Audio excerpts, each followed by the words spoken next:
Bismillah, Al-Harman, Al-Haramin, Allahu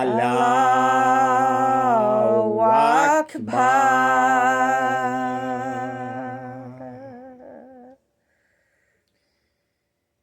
Saudações ao profeta Muhammad e a todos os seguidores do Islã e do Alcorão.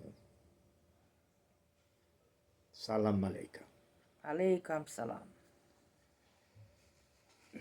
Então, bom dia a todos. No último domingo passado, por motivo de viagem, nós não tivemos a gravação. E hoje damos continuidade aos nossos estudos de diferentes religiões. Estamos no estudo do islamismo, que são os seguidores muçulmanos. E o estudo do islamismo ele está se dividindo em vários domingos, porque é uma religião grande, uma das maiores religiões do mundo. E também é uma religião que a gente não conhece quase nada também dela, muito pouco. A gente só, inclusive, o que a gente conhece são só pontos negativos, inclusive, mais pontos negativos do que positivos. E então, que chega aqui até o nosso conhecimento, não é? Então, por causa dos muçulmanos que fazem o mal, né? Que são os terroristas e tal, né? Uma pequena minoria insignificante. Uma pequena minoria insignificante. Aí que se fala mais sobre o Islã, se né? Destaca mais se isso, destaca né? mais também, quando teve aquele ISIS também, aquele grupo, né, radical, terrorista, demoníaco, pode-se dizer, né, dos islãs, né, dos islâmicos, que fizeram também barbaridades, também, que não representam A a totalidade totalidade da religião islâmica, que tem muitos devotos, muitas porque esses pessoas, são né? pessoas fanáticas, né? Fanáticas. E isso existe em todas as religiões. Fanáticos que fazem coisas totalmente contra Deus e contra as escrituras e contra as leis espirituais. Mas vamos então ao assunto de hoje, que é sobre, inicialmente, a constituição do Estado Islâmico.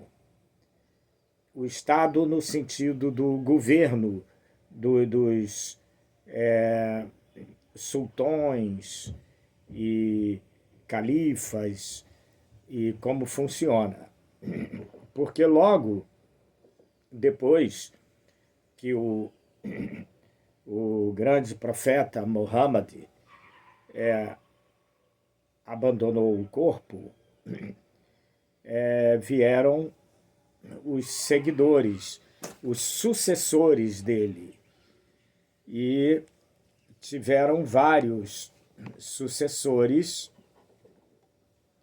e eles se dividiram, por causa dos sucessores, em sunitas e xiitas. A divisão básica foi porque os sunitas acreditavam que a sucessão era ligada aos discípulos diretos e mais próximos do profeta. E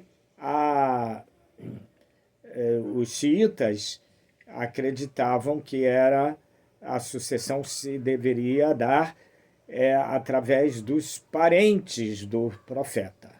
Então aí se criou a grande divisão entre sunitas e xiitas. Dentro disso existem outras diferentes linhagens, mas as duas grandes correntes são essas que já são mais conhecidas. E depois, além dos sucessores, a lei religiosa baseada no Alcorão, que é conhecida como a Sharia, e foi assim organizada, compilada pelos especialistas no Alcorão. E essa lei, digamos, são códigos de conduta para fazer com que todos os fiéis, os muçulmanos, sigam uma vida uma vida correta, uma vida de comportamento fidedigno, que, por exemplo, no hinduísmo chamamos de seguidores do Dharma, aqueles que seguem a virtude, que seguem a verdade e que seguem as leis, assim como os 10 mandamentos e no judaísmo, no cristianismo, e os yamas e niyamas no yoga, no hinduísmo. E os xiitas, eles são muito ligados aos seus imãs. Imãs são os líderes religiosos. E dentro dos imãs, os maiores especialistas são os ayatolás, que significa, o termo ayatolá significa os sinais de Deus. Muito bem, depois o islamismo, ele teve nos governos, além dos califas, começaram a surgir os sultões, que o sultão era realmente um rei, um imperador, o que tomava conta do império muçulmano. E muitos sultãos, eles acabaram absorvendo o título de califa, que seria o título espiritual, assim como o Papa. E um imperador e um Papa. Então, muitos imperadores, sultões, se tornaram califas, se tornaram papas também. Só para ter uma ideia, né? É uma analogia com o cristianismo. E os muçulmanos, eles conquistaram Constantinopla, que era o Império Romano. O bizantino, né? Bizantino do Oriente. Então, a cidade Constantinopla tem um filme até que passou que vários, digamos, exércitos muçulmanos tentaram conquistar e não conseguiam. Até que um sultão, chamado também Muhammad, conseguiu conquistar. Depois que eles conquistaram, então eles dominaram ali a região da Turquia, onde se situava a Constantinopla. Que daí eles foram crescendo, se fortalecendo, e daí para a Europa era só atravessar o Estreito do Bósforo e já chegavam na Europa. Então, eles se expandiram para a Europa, dominaram a Europa, parte da Europa, não toda, e criou um grande império. É o sul, né, da Europa. Que é o Império Otomano. Dominaram tudo ali e ficou uma coisa fantástica. Todo o Oriente ali Médio muçulmano, além de uma boa Da parte Ásia. da Europa Da Europa e a Ásia também, né? e a Ásia. Uma parte grande da Ásia. Então diz que ele era o maior império do mundo, assim, ao mesmo nível que o Império Mughal na Índia. Então, quer dizer, poderia-se dizer que o mundo era totalmente, quer dizer, totalmente não. Uma grande parte. A maior parte do mundo era dominado pelos muçulmanos, os otomanos e os mugóis. Os mugóis não são os mongóis, porque os mongóis eles se converteram também ao islamismo e